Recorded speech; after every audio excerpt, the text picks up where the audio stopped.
Herpetophobia is the fear of snakes. Oh, yeah. It is possibly the most common subcategory of herpetophobia, the fear of reptiles. Yes, okay, so I have this phobia quite intensely, as people know. I didn't even realize it was a snake. It's so green that it looked like just green. I didn't even see a snake there. Yes, snakes are absolutely terrifying. Just the idea that there could be a snake. Sometimes I get it in my head, like, if I'm not looking at my feet, I think like there could be a snake at my feet and I don't know. But I know there's not because I'm like in a condo in Canada amongst concrete. There's no snakes here. A claustrophobia is fear of the dark. A klub is the Greek for darkness and phobia means fear. It is one of the hundreds of phobias that affects millions of Americans. It is a simple phobia, meaning it is specific to the environment of darkness. Okay, to be fair, I fear the dark. I don't have a crippling fear of the dark, like I can go to bed with my lights off, but I do get that fear when I have to get up in the middle of the night and that all the lights are off and I have to go to the bathroom, you know? I think everyone kind of fears the dark because it's the fear of the unknown, that something might be lurking in the shadows. I don't fear like supernatural, paranormal stuff in the dark, like ghosts or demons, like, nah, I invite them. But more so like walking home at night alone. And that's also because I'm a woman, so I have other fears that men might not. Hemophobia is an extreme fear of seeing blood or getting tests or shots where blood may be involved. This phobia can have a serious impact on your life, especially if you skip important doctor's appointment. Okay, I'm laughing because I literally just had this conversation with my friend the other day. We were talking about blood work and I can't remember how the conversation came up, but she was talking about how she had blood taken and I was like, oh, I always have to look when blood is getting taken, specifically out of here. I have to look, but I think it comes from a place of nerves, is that when I'm looking, I get the giggles. So I must look insane to nurses because they're literally drawing blood from my arm and I'm staring at it and laughing. Why am I that crazy? But yeah, I don't know what it is. I think it's a form of control, like because someone's literally got a needle in your arm and is taking something that belongs to you. So I think it's me having to look. I need to watch it happening. Hey guys, welcome back to Top 10 Central Dark, your place for all things horror. I'm your host, Lucy McPhee, and these are the scary phobias you will be glad you don't have. And if you have them, let me know in the comments below. Everyone knows my phobias. Spiders, snakes, the ocean, space. The big four. Frightening stuff. Astrophobia is the extreme fear of thunder and lightning, and it can affect people of all ages, though it may be more common in children than adults. It's also seen in animals. Many children who have this fear will eventually outgrow it, but others will continue to experience the phobia and into adulthood.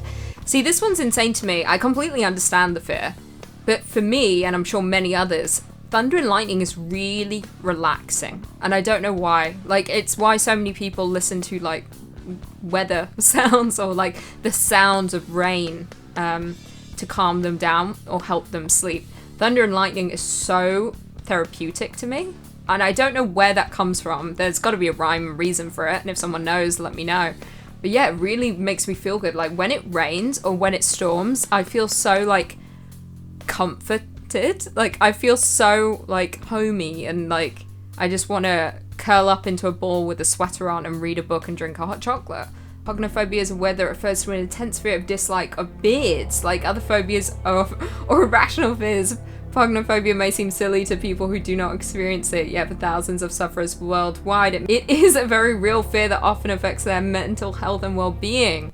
Oh my god. Like honestly, I don't like beards. If you know me, you know why. I have a preference. It's not for beards. But that's crazy. Yeah, when I see a man like this Hagrid picture, when I see that, I just think of dirt. Like dirty food in a beer. But yeah, I can't imagine having a fear like it gives me a panic attack or I can't focus because of a beard. But yeah, my preference is no beard. Claustrophobia is an abnormal and persistent fear of mirrors, often caused by a negative past experience. Sufferers of this experience undue anxiety about encountering mirrors. This phobia can become quite irrational if left untreated. Is this a fear of seeing one's like own appearance? Or is it come from, I know mirrors, some people believe mirrors to be the gateway to the spirit realm sometimes.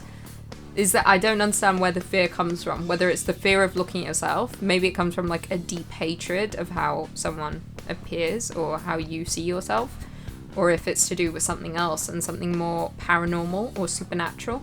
I don't know, but that's frightening. Yeah, I mean, there are some days I look in the mirror and I'm like, oh, cover that up. Acmephobia is a phobia of sharp-pointed objects. Those affected will feel anxious, worried, and fearful around any object that is sharp and could cause harm. This could include pencils, pens, needles, pins, scissors, and other common household items. Holy shit. Okay, so being scared of just sharp things. I mean, understandable. They can be dangerous, but fearing a pencil, can't relate. Pencil reminds me of school, and I feared school. School sucked. I feared school just because I wasn't academic in that way. Although I'm now an academic, which is weird. It's like now I would kill school, but it's also because I'm 28 now. Aerophobia, fear of flying. It's called aerophobia. Fear of getting on a plane can be a heritage from childhood, or it can emerge from adulthood as a result of various triggering factors. I get this one completely. I know so many people who have a really hard time flying. I've flown with people who have a hard time flying.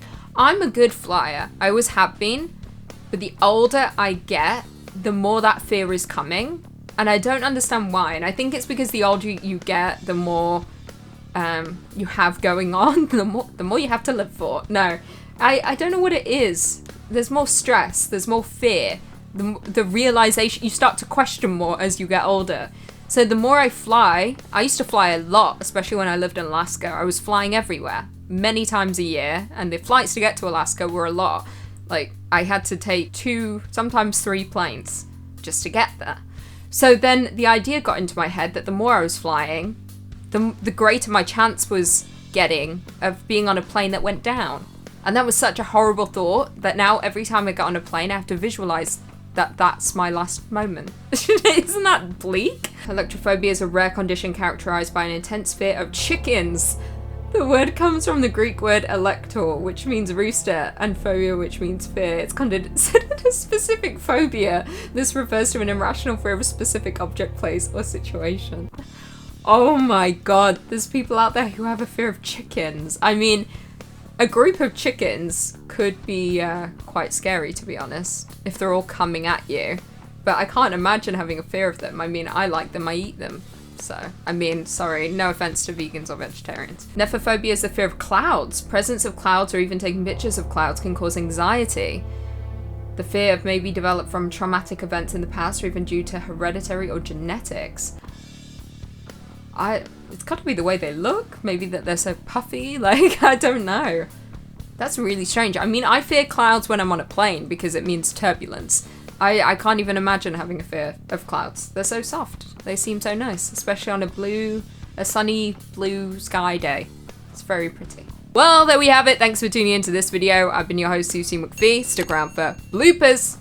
Peace. And I can tell you right now, I'm going to have a very, very difficult time pronouncing these words. So I apologize in advance. Claustrophobia. Oh no. I just read what I wanted to read.